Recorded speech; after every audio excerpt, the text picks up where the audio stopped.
Hello and welcome to the third and final episode of a video profile for the mod Behind the Curtain by Zeromorph. If you missed the previous episodes, be sure and watch them in order to get a full overview of this mod, and I will provide the links for those previous episodes on the YouTube link here. So in this episode, we got a lot to cover, so I'm going to try to get this started as soon as possible. The bulk of it is going to be exploring the racial profiles of the 8 choices that you have in Skyrim and the unique abilities that are granted by using the mod Behind the Curtain with Requiem Overhaul. Choosing your race will largely determine what sort of character you'll play, as the bonuses and the restrictions on each race will nudge players into picking skills that blend well with their chosen divine blessing and their standing stone. So you're really going to want to think through your decisions on what race you're playing, what blessing you receive, and what standing stone you get, because they just mean a whole lot more than they do in vanilla Skyrim and in vanilla Requiem. Consideration can be used for lore and role-playing as well, for Behind the Curtain helps flesh out some of the racial characteristics that one would expect from a truly immersive Elder Scrolls role-playing experience. Let's begin with the Argonian race from Blackmarsh. Argonians are the seldom played reptilian visitors to Skyrim, ignored largely due to their proficiency at everything, but nothing in particular. While their racial ability of fast healing in a pinch was interesting, it was seldom enough to choose as a racial playthrough. Behind the Curtain does a serviceable job in trying to nudge players into giving them a try. But at the end of the day, if you want a light armored character, you're probably going to play a Khajiit or a Bosma. If you want a heavy armored character, you're probably going to play a Nord or an Orc. And if you want a magic caster, you're going to play a High Elf or a Breton. Frankly speaking, Argonians are a step below the Dunmer on the ladder of obscurity. So what do Argonians get? They're granted a 10% experience bonus in lockpicking and evasion, with a minor skills benefit of 5% experience in pickpocket, sneak, alteration, and restoration. These statistics give a player a fairly easy role-playing excuse to play a light armored thief who leaves his indentured servitude in Skyrim to seek out his fortunes, even if they lie inside somebody else's house. Argonians are given a modest 105 health points to start out, with a generous 120 in stamina and 105 in carry weight, which again nudges the player into thieving. The unarmed damage of 10 makes for an interesting possibility as a claws-only fighter. With a base magic regen of 1.1% and starting pool of 90, few Argonians will use magic as their primary resource. But a solid base poison resistance of 90% and a disease resistance of 75% makes Argonians fairly hardy creatures. As for racial abilities, so long as you're not using a mod like Frostfall or Hypothermia, the water-breathing racial bonus makes for an interesting advantage. Argonians who are overwhelmed by enemies can flee into the water and simply wait out their pursuers underwater. As with all beast races, Argonians can eat raw meat, and they can benefit from bestial stews to help fortify that solid stamina pool that they get. Perhaps the most solid change is the Hiskin racial ability being changed from an active to a passive skill, which gives you 1 health regeneration every 5 seconds. This makes the early game a little bit easier. I'd be quite interested to see how well Argonians play with the Blessing of Kinnereth, which also bestows health regeneration. Behind the Curtain makes quite a few changes that make for an interesting Argonian experience, but I do suspect that they will continue to be somewhat neglected here on the order of choices that you have.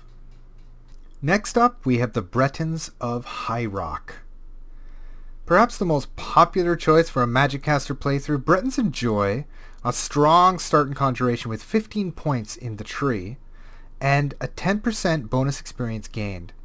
With 5% experience in minor skills like Illusion, Restoration, Speech, Alchemy, and Alteration, the Breton is clearly meant for the magic lover. Bretons are blessed with 120 magicka and a base magicka regeneration rate of 1.2%, as one would expect with a magic proficient race. Health and stamina and carry weight are low to start at 90, hinting melee is not the ideal choice for this race. With a base poison and disease resistance of 0, you'd also be wise not to get into melee fights with animals or Falmer either. There are far too many magical builds to speculate what one might do with a Breton, but the nod this race gets over the highborn elves can be found in their racial powers.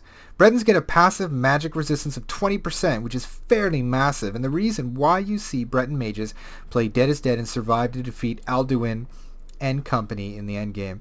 As well, those glass cannon Bretons can face roll endgame bosses with their insane plus 30 magic resistance buff for a full 300 seconds or 5 minutes. In case you haven't yet realized it, Bretons are not your ideal mace-swinging brutes. They suffer a 10% stamina penalty to power attacks as a passive racial debuff. Dark Elves, or Dunmer, are featured prominently in Skyrim's DLC Dragonborn on Solstheim, the island upon which the refugees of the Red Mountain eruption settled. Despite their appearance on Solstheim and in Windhelm, along with unique followers like Janassa, the Dunmer aren't a popular choice for gamers of Skyrim, with my theory being that Bethesda made the mistake of making elves look truly hideous in the 5th installment of the series. Their goblin-like vanilla faces are truly a breathtaking and jarring affront to the beautiful creatures that elves are known to be in lore. Superficial reasons aside, the Dunmer also suffer by lacking a singular focus or specialty, either in racial powers or in passive skills.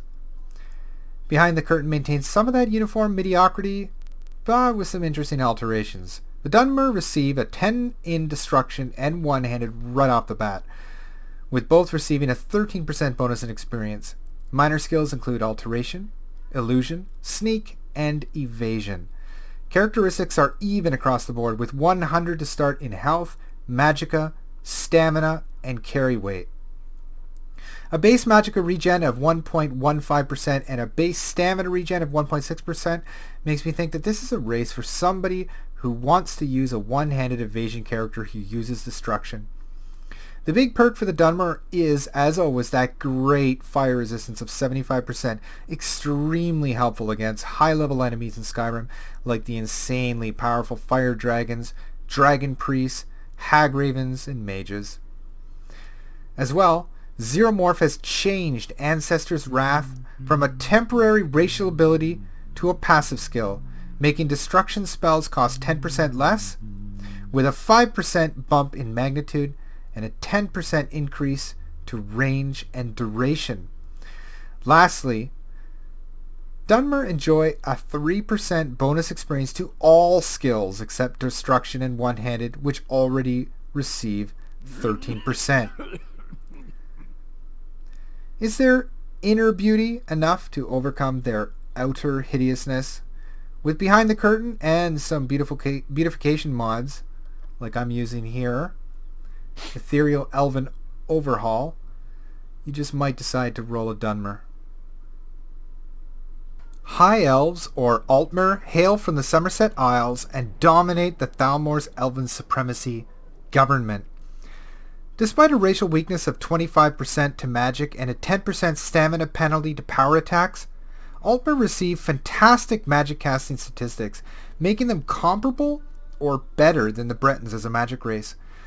With a starting skill of 10 in illusion and 5 in each of alteration, conjuration, destruction, restoration, and enchanting, with 10% bonus experience in all of the abilities I just mentioned, High Elves are the play any magic build race of choice here. Altmer win the magical battle, blessed with 130 points right off the bat. A strong hint you're supposed to be cooking enemies with that destruction. Health and stamina are both low at 90 and 80 respectively, but carry weight isn't terrible at 95 to start. With a base magic regen of 1.3%, the Altmer not only enjoy the most superior magic pool to start, they can also refill it faster than anybody else. Stamina regeneration is similar to the Bretons at 1.5%, meaning you're not going to want to spend too much effort swinging blades. As well, Altmer have a nice little disease resistance of 75%, which certainly makes up for a lack of a bestial stomach, despite the aforementioned racial weaknesses which are admittedly problematic. The High Elves have a 10% bonus to spell range, a 5% bonus to spell magnitude, cost, and duration as passives.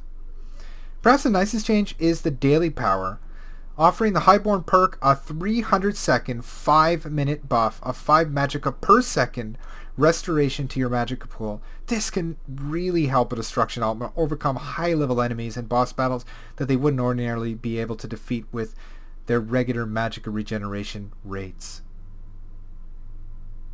Imperials are well known to Elder Scrolls gamers who spent a half dozen years immersed in Oblivion, which took place in the province of Cyrodiil.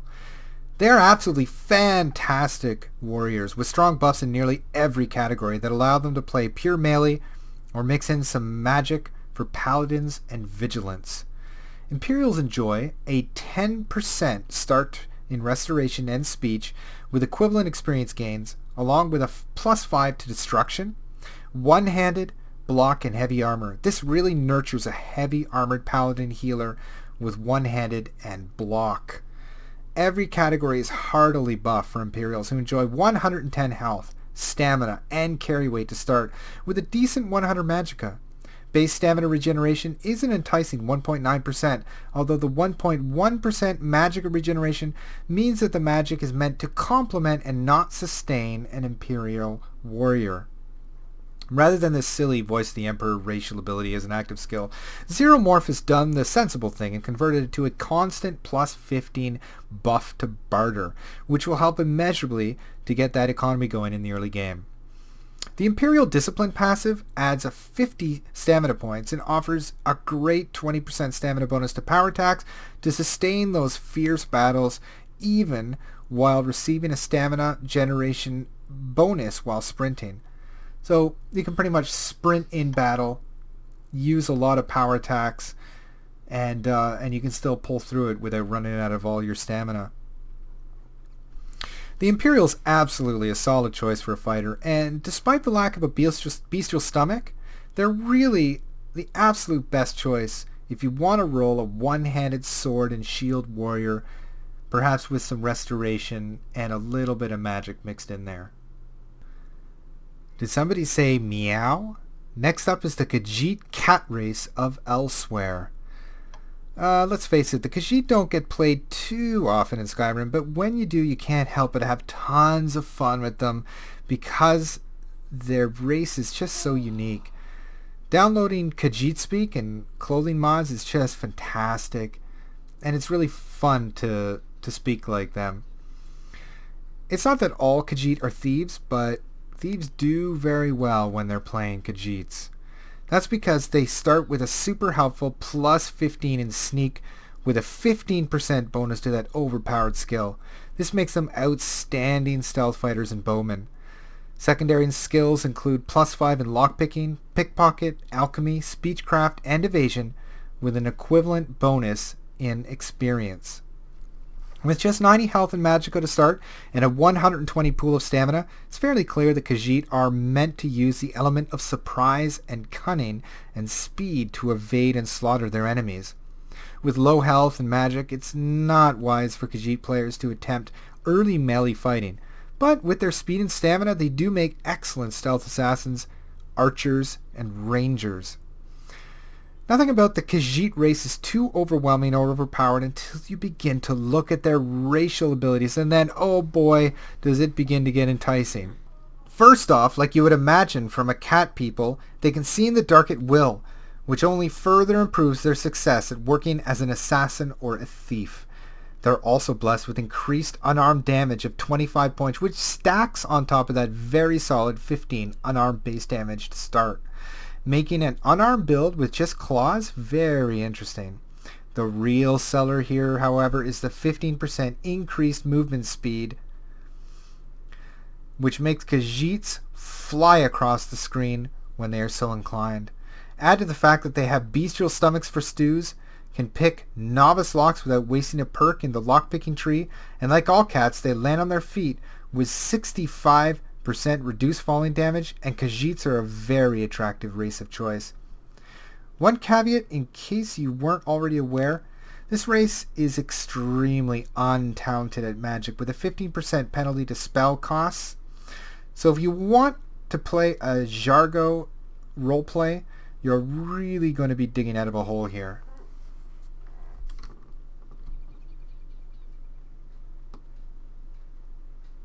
Moving on to the heavy hitters, now we have the Nords of Skyrim.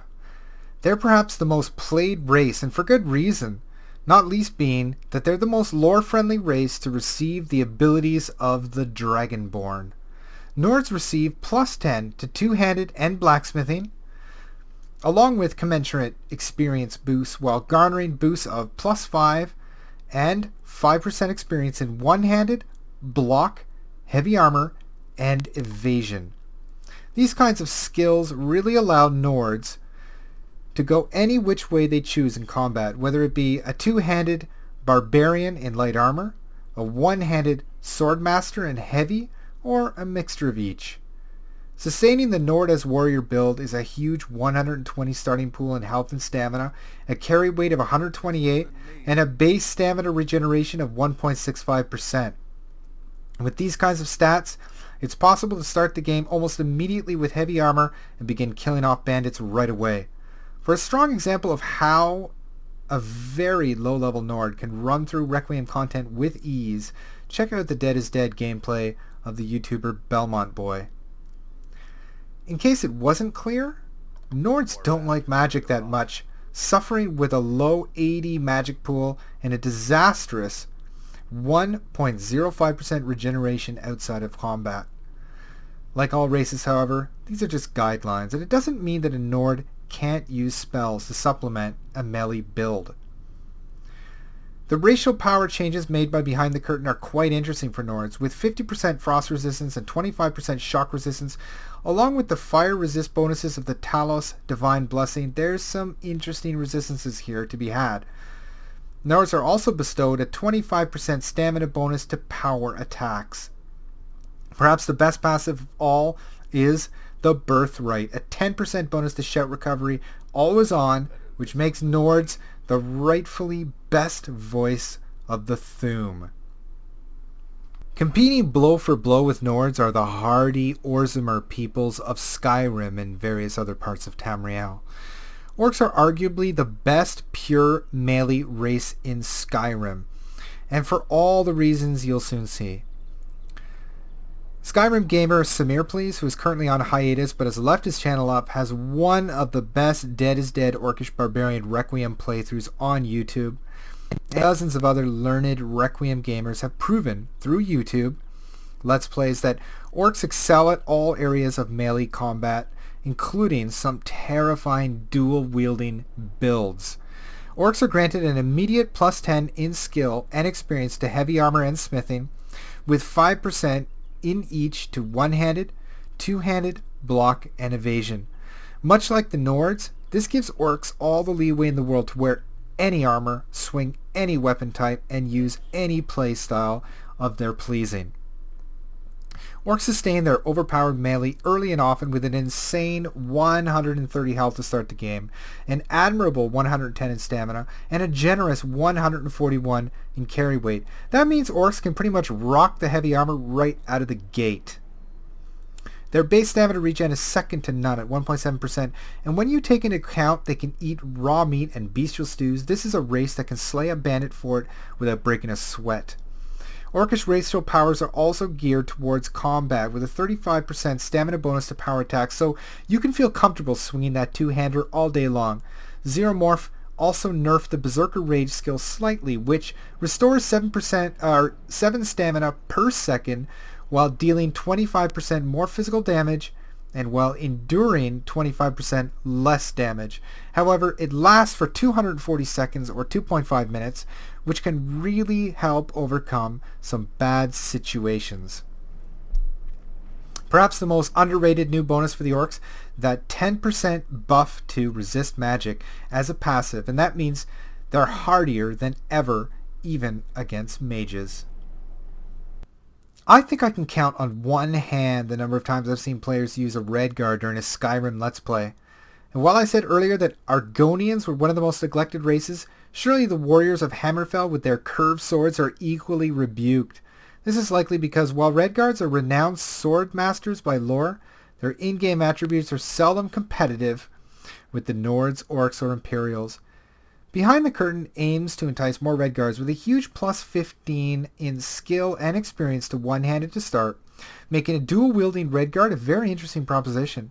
The race enjoys plus 5 bonuses in marksmanship, block, smithing, evasion, and two-handed, allowing you to really choose any kind of build you'd like to try. Red Guards are given inferior melee attributes when compared to Nords and Orcs. However, their 110 health and 120 stamina is nothing to sneeze at. And with a carry weight of 111, it's entirely possible to begin assembling a heavy armor character early. Let's face it, Red Guards are garbage at Magic, which has been a source of consternation and debate on the Skyrim Requiem subreddit. Behind the Curtain does the race no favors either, with 70 magic and a pathetic and borderline insulting 1% magic regeneration.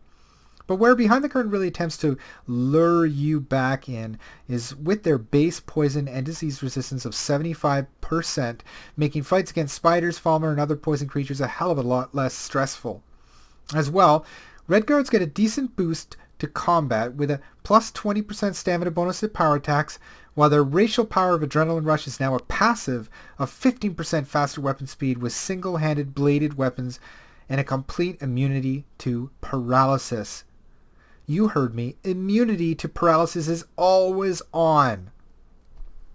So that makes Red Guards a real breath of relief when you're fighting the Falmer and the Silverhand. In all, there are some interesting ideas here to play a dual-wielding Swordmaster from Hammerfell.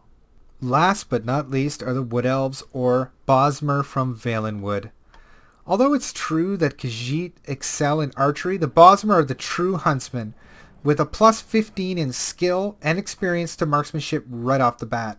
They also receive plus 5 to sneak, evasion, alchemy, lockpicking, and pickpocket, making for a solid light armored thief.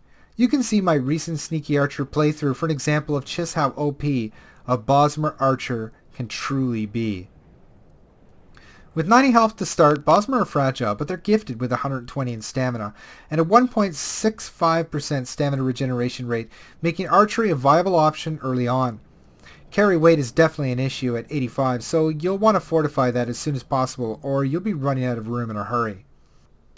Of interest, Bosma are given decent starting magic of 110, and even though their regeneration is very poor at 1.05%, it's enough to use Conjuration with Summon Wolf, a very popular skill early when Bosma are fragile and easily killed. In case it wasn't clear, Bosma aren't meant to fight melee, at least not early on. With a 15% stamina penalty to power attacks, you'll want to wait until your stamina is properly shored up before really developing your archer into a ranger. In my recent Bosma playthrough, I was eventually able to mix archery with one-handed and blocking to great effect.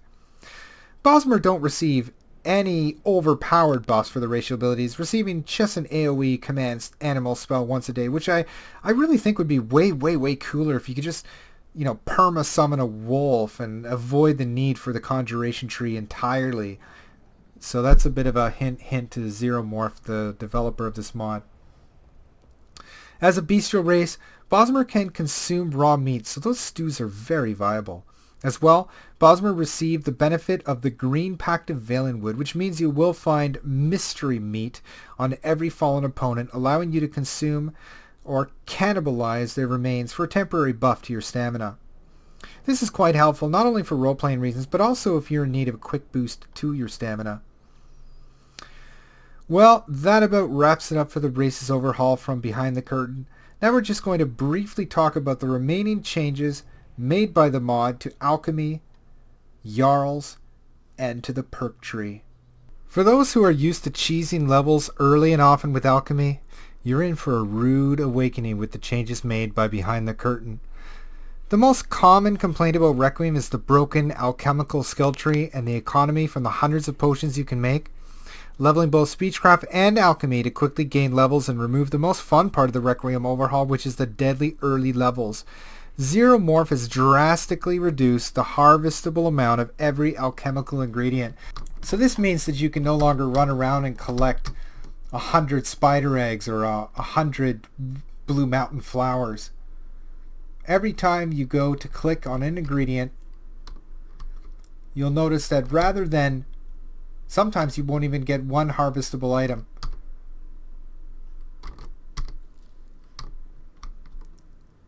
And this makes it a lot more challenging for alchemy without ruining alchemy. It simply gives you fewer ingredients so that it isn't always possible to use alchemy to get a really early quick start and skip all of that really challenging and fun part of Requiem. This is going to make it actually as challenging as any of the other skills that you would find in the skill tree. So if blacksmithing is difficult, you're going to find that alchemy is going to be difficult as well now. And this is really a welcome change, and it's something that I imagine that Zero Morph will be sort of keeping an eye on and tweaking as he gets feedback from players who play the mod and as he releases version 1.9 and the versions that come after that. The next change is what Zero Morph likes to call fixing the silvery exploit. What a lot of Requiem gamers found out early on is that by going to the Jarl's Longhouse and doing favors like simply bringing the sword to Avenici, you would be allowed to take all of the silverware and then sell it down or smelt it down in the smelter into iron ingots so that you could use it to create weapons, to use it to create silver weapons to fight the undead, and it just made the game easier in general. This little exploit was fixed by this mod, and in general you'll find that the Jarls are going to be less easily impressed by you. So it'll take much more to earn the favor of the super rich in Skyrim. Lastly, the perk changes of Behind the Curtain are applied to 4 branches of Skyrim's skill trees. Here, the Faithful Transcendence branch will allow paladins, priests, or witch hunter builds and classes by buffing those skills in the Restoration tree to eradicating the blasphemous undead.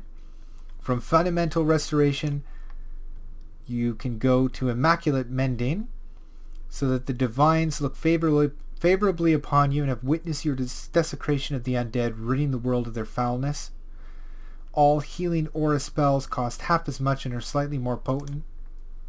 Sterling Strike allows you to imbue your silver weapons with angelic power, increasing their duration to both the living and the dead. Celestial Steel, while you remain holy, less harm will come to you from draining spells, elemental spells, and physical damage.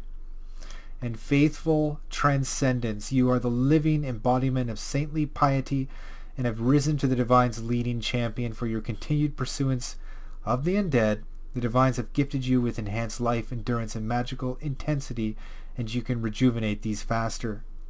You'll note that you will need to remain faithful to the blessings of the Divines in order for you to enjoy these perks. So if you commit any crimes or murders or lose the blessings of the Divines, this tree will become unavailable to you. Under Alchemy, there are some new perks here. The Herbalism perks will just allow non-magical characters such as rangers, woodmen, and knights to enhance the healing qualities of their poultices without fully investing in the alchemy tree. And once you get naturopathy, your body's ability to benefit from herbs are far beyond even the most seasoned rangers. Healing poultices rid you of common diseases and are even more effective at healing wounds. In Alteration, the All-Consuming branch allows characters who specialize in absorption magic, such as Death Knights, Liches, or necromancers with perks that affect absorption spells like Absorbing Grasp, Absorb Health, Absorb Stamina, and Absorb Magicka. Vital Conversion here makes absorption spells more potent. Extract Essence makes absorption spells even more potent. Devouring Spirit, again, spellbound ingestions are more potent in aptitude and can be cast with less effort. And as the name implies, all-consuming at the top in 100 alteration. Your absorption spells crackle with undying power, as now they are even more dominant and can be cast with ease. Lastly, under Illusion, Delusive Phantasms is a perk attainable at the 25 skill level, allowing the Illusionist player the ability to empower or dual cast certain spells such as Lionheart, Charming Touch, Frightening Sphere, and Frightening Orb. It also increases these spells by a magnitude of 30% and their cost by 10%. The final change made by Behind the Curtain modifies the Night Eye and Dark Vision skills to double the brightness and remove radial blur for Khajiits. This may or may not look good depending on what your mod list is, your load order, and your existing EMB or lighting overhauls. But with Seasons of Skyrim for me, when I cast the modified Dark Vision spell, it creates quite a noticeable change in the brightness in dark spaces. So with it off, much darker. With it on, it lightens up quite a bit. So that's just another perk that's added by the Behind the Curtain mod. Well, that about does it for my 3-part series looking into the mod Behind the Curtain. There's certainly much more that we could cover, but if you want more in-depth insight to this mod, be sure and go and download the 20-page PDF manual that was made specifically for this mod at the Nexus Mods Skyrim page for Behind the Curtain. I hope you've enjoyed watching this series, and if so, please consider subscribing to this channel. If you have any suggestions for further mods to profile or cover, just leave a comment in the comment section. And as always, thank you for watching, and I'll see you again soon.